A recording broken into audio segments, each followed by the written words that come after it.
Hey guys, welcome to the Ant-Man channel. It is Thursday the 28th of May 2015, and I'm your host Ant-Man. I got an article in front of me from christianpost.com. It is written by Nap Nasworth. Today at 8:18 this was published. This guy's a Christian Post political analyst, and this is under the column of politics. Analysis: Why are Republicans and Obama attacking the liberal arts? Part 1. Man, I could make a whole video on how important the liberal arts are. I wouldn't be surprised if somewhere in the archives of my where all my videos are at, you would probably find a video about how much I have to praise the liberal arts.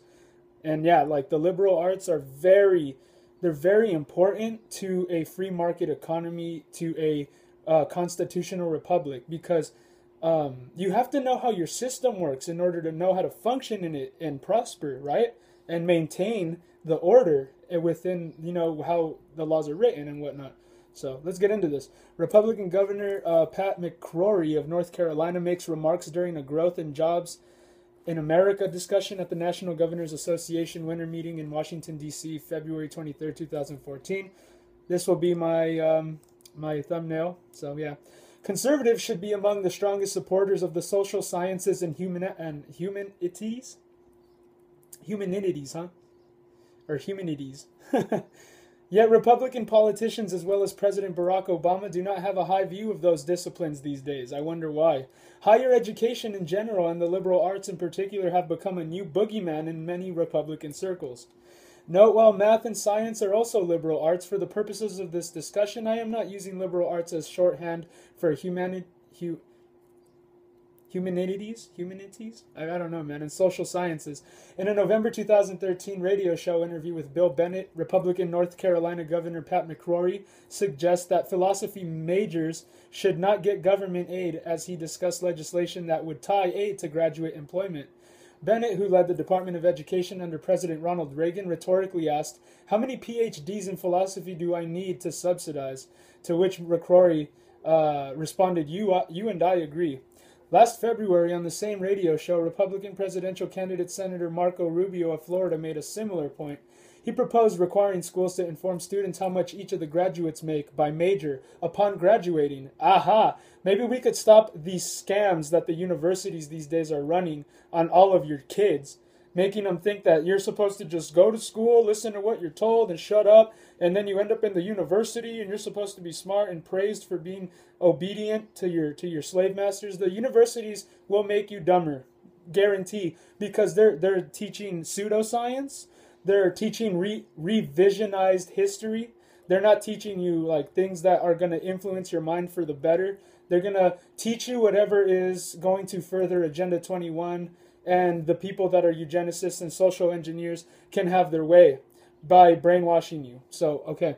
Anyways, brainwash has a lot to do with why this stuff continues every day. Because instead of civilizations learning from history, they stay stiff-necked and stubborn to the ways that they're used to living, and they never adapt and they never learn and grow. So they make excuses and they just think, and it's this arrested development, this learned helplessness or Stockholm syndrome that you develop, that you never want to get out of this funky groove that you're in, that doesn't benefit you. It doesn't benefit you to be stubborn and to hate correction. The Lord in Proverbs says that he made it so that that's how you learn in life, is that you have to you can't hate correction. The fool hates correction. People who think they're above reproach in the Bible are they're illustrated as stupid people. That's how you remain stupid, is by not listening to people, not wanting to think that you might not know it all, that that you can actually learn something. It's all pride, and it's all of that kind of stuff that's the kind of thing that sin does to you. It's bondage. It keeps you dumb, so you're easier to control. A lot of the education system, and speaking of the Ronald Reagan administration, Charlotte Iserby, if you want to go check her out, Google her. She worked for the Department of Education. She'll tell you that the whole plan from UNESCO and Common Core was to dumb down the American population, not to make you guys smarter. That's why do you think minimum wage is going up to $15? Why? Because we're getting more innovative and more artistic and we're getting better? No, because we're dumb. And because we cater to lazy people. Why do we cater to lazy people? Because this is what the liberal arts is all about. The liberal arts tries to teach you that there are reward systems, that you become innovative by being by learning how to do your job right, by being hardworking and knowing that honesty is the best policy, not because that's some corny, good feeling thing, just because honesty is the best policy, period. When you learn how to do things right, man, and when you're hardworking, and that, like, when you are being rewarded rightly for what you're doing, it causes you to have innovation because you make more incentive, you make a profit. That's how the free market economy is supposed to work. You know what I mean? Nowadays, it's all jacked up, and we could go into that, but let me just finish this. Let's see. He proposed requiring schools to inform students how much each... Okay, yeah, I just read that. He then explained it was so you can make an informed decision about whether it's worth taking out. You know, a Greek philosophy degree for $20,000 loan. For a $20,000, you know, yeah, I don't want to get back into it. 3 other Republicans, former Texas Governor Rick Perry, Florida Governor Rick Scott, and Wisconsin Governor Scott Walker, are reportedly supportive of ideas from a think tank called the Texas Public Policy Foundation. That foundation once proposed tying professor pay, promotion, and hiring to their efficiency, which would be measured by the amount of grant money they bring in and how many students they teach. Humanities professors in particular who do not rely much upon grant money and tend to teach smaller classes would be most harmed by such a proposal. In 2011, Scott proposed moving funding away from social services or social sciences and into physical sciences. If I'm going to take money from a citizen to put into education, then I'm going to take that money to create jobs. So I want that money to go to degrees where people can get jobs in this state. It is a vital interest of the state to have more anthropologists. I don't think so, he said in an interview at the time. When asked later about the anthropologist remark, he said, "It's a great degree if people want to get it, but we don't need them here in Florida." He's just making a point right there. Potential Republican presidential candidate Carly Fiorina even mocks her own Stanford liberal arts degree, philosophy and medieval history. Yeah, because you don't want to learn what happened in the Dark Ages. Shh. You don't want to hear about philosophy. Shh. These things make you question the existence of God, and they don't want you to do that. They don't want you to think outside of a bubble where there is things bigger than just consumerism and materialism going on and feeding the machine, the military-industrial complex. If they get you to think about stuff like that, then they can't control you easily to get ahead with their plans. This isn't a joke. This isn't satire. I know I sound like I'm joking around, but I'm serious, man. They don't want you to learn deep thinking things, man. Like, they don't want you to have a higher education. It's because you will realize that the Constitution and the Bible are like the two things that we are wielding that keep us from being oppressed. But as long as they make you think, the Bible's stupid, the Constitution's stupid, well, then you're easy to control then. You're just an ant working for the queen ant, and you're just going to work every day to feed whatever the queen ant wants. You know what I mean? If you want to value money and you want to value materialism, and that's what you're ultimately being led down to be used like that. You know what I mean? I wouldn't want to use my talents and abilities to serve the devil, because that's what it is. The devil's behind all of those things that go on today when it comes to corruption. We're not that clever, man. A lot of times that's kind of like secret knowledge that's been passed down throughout civilizations, scientific dictatorship stuff, man. Divide and conquer. Look what's going on in Baltimore. And now more recently, I can't remember where, but all of that stuff's going to be going on like it's the new thing to do, man. Just to go out and riot and shoot at cops and all that, because it's also being provoked on the TV through the media, through the news, through the movies and all that. They're provoking all of this to happen. They want it to happen. The people that own the education system own the media, and they own the prison system. You know what I mean? That's how they make money, my friend. They're evil, and that's what kind of people you're dealing with on this place that we call Earth. But anyway, let's see. Presidential Republican candidate in her standard plump speech by saying the degree made her unemployable. Ain't that funny? The liberal arts are not only under attack by Republicans. President Barack Obama has proposed policy changes similar to these Republicans. In January, he proposed a college rating system that would be based upon costs graduation rates, how much money graduates make, and how many graduates go on to get advanced degrees. When he first proposed the system in his 2013 State of the Union address, he said the purpose was to compare schools based on a similar criteria, where you can get the most bang for your educational buck. Throughout his presidency, when Obama talks about education, he almost always talks about the STEM, STEM fields: science, technology, engineering, and math.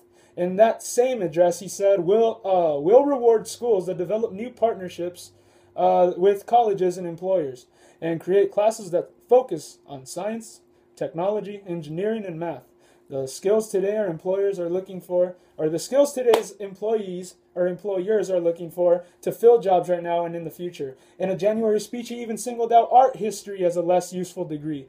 A lot of young people no longer see the trades and skilled manufacturing as a viable career, but I promise you, folks, can make a lot more, potentially with skilled manufacturing or the trades than they might with an art history degree. Now, nothing wrong with an art history degree. I love art history, so I don't want to get a bunch of emails from everybody. I'm just saying you can make a really good living and have a great career without getting a 4-year college education. The President of the United States was really said, as long as you get the skills and the training that you need, he said. So yeah, there are many things that you could pick out of that sentence that are not right. Obama's STEM preference is also reflected in his immigration proposals. He wants to provide legal status to immigrants who receive an advanced degree from a U.S. university, but only if the degree is in a STEM field. Social science and humanities majors don't count. Many of these ideas are based upon the notion that education should be like a business, and students are its customers. Colleges are thought of like manufacturers. The raw product freshman goes in, and 4 years later out comes the finished product. Graduate, dun dun dun. That should really make you think, Christian. When you send your kids to college, are they ready? A lot of times, like, they'll be ready by high school. You never know. But man, I could just imagine how proud of a parent you would be to not even be afraid to send your kids to these types of indoctrination camps that we call universities today, that are teaching us a bunch of garbage. You need to train your kids up yourself, I think, these days, because they need to be able to discern nonsense from reality. Because the colleges, they ask you stupid questions like, do you think we're still evolving? What kind of seriously, like, what kind of Stalin, like, I don't know, man. This is, you have to be able to prove something before you start teaching it in the school as if it were a fact. Evolution is not a provable thing. That's just one little thing in the textbooks that we're like, why are they still teaching about Lucy when this was debunked in court? You know what I mean? Fraudulent, and they still teach it in the schools. This is the missing link. No, it's not. In a court, it was deemed a fraud, or it was proven not to be what they said it was. And it's just amazing that they still try to get that past all of us by not trying to get the right types of textbooks in there, but teaching the same stuff under our noses, breaking the law. The education system breaks the law because they're supposed to teach things that are facts, and they're not. They're clearly not. So yeah, you know, they're definitely socially engineering our kids like that through the universities. The raw product, like it says, go in, The value of a college education then becomes the starting salary of recent graduates. To be fair, some of these Republican ideas do not single out liberal arts, but seek to undermine the entire higher education system. I recommend Hillsdale College, man. I've learned a lot from that place, man. I still go there today, and it's amazing. I learn all the time there.